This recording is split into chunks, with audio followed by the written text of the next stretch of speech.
Empires usually announce themselves with armies, flags, and kings. But what if the most powerful empire in history never wore a crown?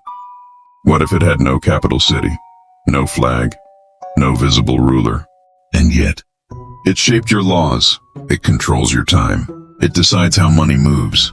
Today, we uncover the empire that ruled the world without ever being seen. Beat. This is not a story of conquest. This is a story of influence.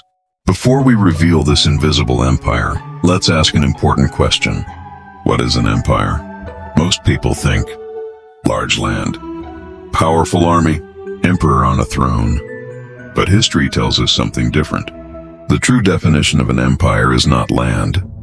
It is control. Control over trade, belief, law, knowledge, systems. Rome ruled with legions. The Mongols ruled with fear. The British ruled with ships. But the empire we're talking about ruled with something far more powerful. Rules that people accepted without realizing who created them. This empire didn't conquer cities. It entered minds. It didn't destroy governments. It guided them. It didn't force obedience. People volunteered to follow it. This empire worked silently through administrations, trade agreements, legal systems, financial networks, religious institutions, timekeeping, education. You never saw its borders, but you live inside its structure. Let's start with something simple. Time. Who decided when a year begins, when a day starts, what a week means, why the world follows the same calendar? Time is not natural. Time is organized. The moment civilizations agreed on shared timekeeping, control became possible. This invisible empire standardized calendars, clocks, work cycles, religious days, economic schedules. When everyone follows the same time, everyone becomes manageable. That was not accidental. Most countries today use legal systems based on written codes, bureaucracy, courts, contracts. But where did these systems come from? Long before modern nations existed, legal empires were already shaping the world. Once laws became written instead of spoken, interpreted by specialists, controlled by institutions, power shifted, not to kings, but to systems. You don't rebel against a system easily, because it feels normal. That's how invisible empires survive.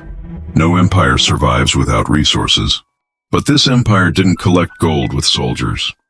It created credit, debt, interest, trust-based currency. Money stopped being metal and became belief.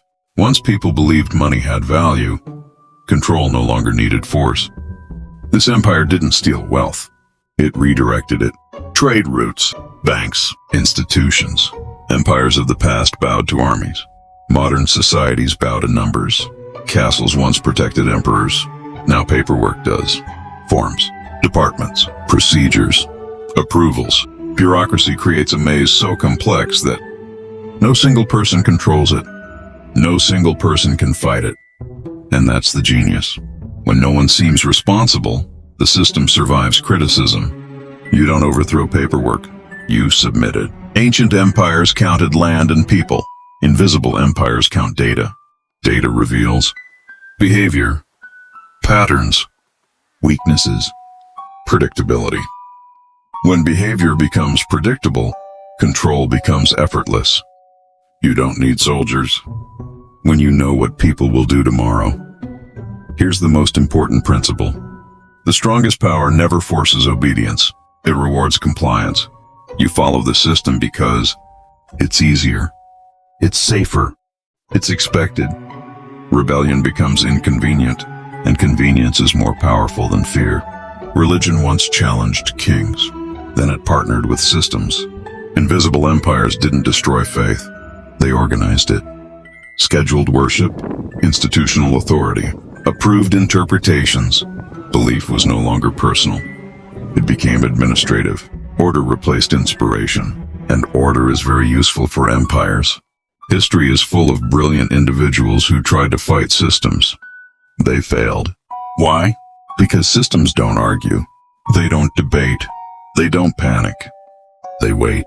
You can defeat a tyrant, but systems outlive heroes. That's why invisible empires are patient. Invisible empires don't remove freedom. They define its boundaries. You can choose your career, choose your beliefs, choose your lifestyle, as long as it fits the system. It doesn't threaten stability. This creates the illusion of total freedom, and illusions are cheaper than chains. Look around the planet. Different cultures, different languages, but the same. Airports, offices, banks, universities, courts. This is not globalization. This is system replication. Empires once expanded by conquest. Invisible empires expand by compatibility. Here's the uncomfortable truth. No single group planned everything.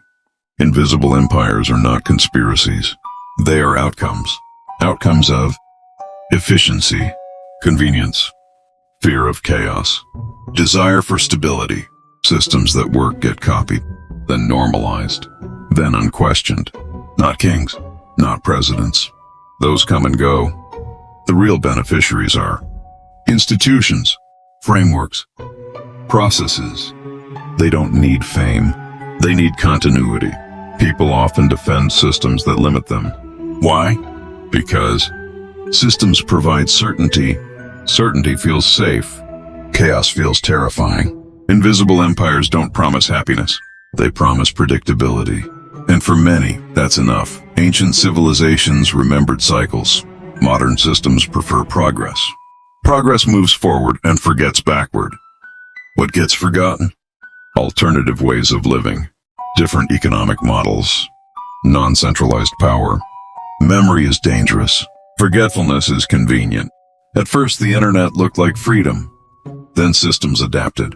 Invisible empires don't block revolutions. They absorb them. They turn disruption into structure. Even rebellion becomes a category. Every empire believes it is permanent. History says otherwise. Invisible empires don't collapse loudly. They fracture quietly. Loss of trust. Over-complexity. System fatigue. The danger is not revolution. The danger is irrelevance. Every age produces its own unseen rulers. The next empire may not be political, religious, economic. It may be algorithmic, behavioral, psychological. And just like before, most people won't notice it forming. So here's the real question. If you live inside a system, how do you recognize it? And if an empire is invisible, how do you know when it's ruling you? So ask yourself, if the most powerful empire in history was invisible, how many others existed before it? And how many are ruling right now without being seen? Empires don't always fall with fire. Some dissolve quietly, while others continue ruling unnoticed. And the most powerful ones, they don't need armies. They need agreement.